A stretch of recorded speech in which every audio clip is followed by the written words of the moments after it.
Ça, je voudrais qu'on revienne un petit peu sur ces alertes à la bombe. Hein. Commissaire Berkmans, bonsoir. Bonsoir. 3 alertes à la bombe tout de même, on l'a dit dans le journal. Des alertes à répétition à Molenbeek sur des sites qui dépendent d'une même école, l'Institut Imelda, c'est bien ça? C'est correct, oui. Est-ce qu'on en sait un petit peu plus à l'heure actuelle sur ces événements? Donc, je pense qu'au niveau judiciaire, donc c'est pas divulgué grand-chose, Oui. mais on sait quand même très bien qu'en fait c'est toujours une personne qui a appelé donc le service 100. Une seule personne? Une seule personne, donc un garçon, donc 12-14 ans on pense. Comment on sait que c'est un garçon? À la voix? À la voix. Ouais. Donc en fait donc, il y a des gens au service 100 qui sont spécialisés pour pouvoir détecter, pour donc, poser certaines questions. Ouais. Donc on sait très bien que c'est un jeune garçon. Donc il a appelé 3 fois avec un autre numéro. Mais on n'est pas encore certain si c'est la même, mais je pense que l'enquête, par après, on verra si c'est la même ou non. Parce que le problème, commissaire, c'est que voilà, maintenant on téléphone, hein, on veut faire une plaisanterie, on peut téléphoner avec des cartes prépayées, donc on ne sait pas pister le téléphone. Certainement, donc avec une carte prépayée qui est le cas malheureusement ici. Donc c'était le cas, c'était le cas, donc c'était très difficile, mais en fait on va faire tout le possible, notre recherche va faire le possible pour identifier donc l'auteur des faits. Ouais, qu'est-ce qu'il risque exactement? Est-ce qu'il risque de la prison?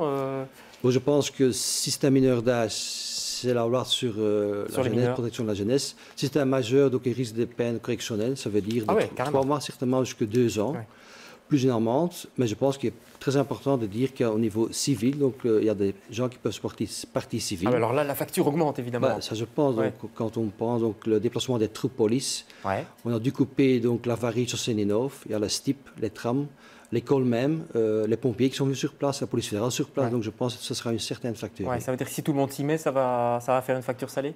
Certainement, ce sera dizaines de milliers d'euros, certainement.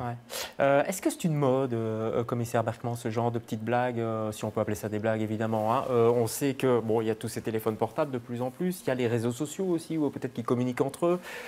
Est-ce que vous sentez, vous, dans vos services, avec vos collègues, qu'il y a comme un phénomène de mode? Mais je ne pense pas, parce qu'en fait, pour notre zone, en fait, déjà longtemps qu'on a encore une alerte à la bombe. Vous vous rappelez encore l'année passée, on a eu les alertes et les menaces donc, des Chien Info Belgium. Là, c'était des menaces, également des alertes, mais vraiment, je ne vais pas dire qu'on est plus sérieux qu'aujourd'hui, mais c'est quand même des menaces justifiées. Donc là, il fallait prendre les mesures nécessaires. Ceci dit, on ne sait jamais. Le problème, c'est qu'on ne sait jamais. Voilà. On a un coup de fil, il faut vider l'école. Certainement. Donc ici, c'est toujours le bourgmestre qui prend la direction avec les chefs de corps et les personnes concernées, donc le directeur. C'est un escapement ici? Certainement. Donc aujourd'hui, ils ont décidé de ne pas évacuer, mais on a quand même laissé venir un chien pisseur pour certains qui n'y a rien de spécifique. Un chien pour toute une école, ça suffit? En fait, ça prend beaucoup plus de temps, mais maintenant, donc, ça a pris, je pense, une demi-heure, donc ça va encore. Parce qu'en fait, la première fois, il y a même 3 chiens qui sont venus, donc ça dépend de la capacité de la police fédérale au moment des faits. Alors, ce sera ma dernière question. Comment on gère ce genre de situation une fois qu'on arrive sur place? Je parle du point de vue de la police. Il faut veiller à ce que les gens ne paniquent pas. Parce qu'on a beau faire des répétitions, c'est jamais la même chose quand c'est en vrai. Je pense que chez nous autres, donc, les policiers sont entraînés, il y a des scénarios qui existent, donc ça veut dire qu'on va sur place, il faut voir qu'est-ce qui se passe exactement, prendre les renseignements nécessaires, mettre les gens en sécurité s'il y a vraiment une menace qu'on a fait, installer un périmètre de sécurité, aviser les autorités judiciaires, administratives, et par après fouiller les lieux s'il faut. Et faire en sorte que les gens restent calmes, ne paniquent pas. Certainement, donc il faut prévoir. Maintenant, on a évacué les gens dans une école. Il y a l'assistance des victimes s'il faut, donc tout ça est bien prévu. Bon, dernière question, ultime question, s'il rappelle ce jeune homme, qu'est-ce qu'on fait?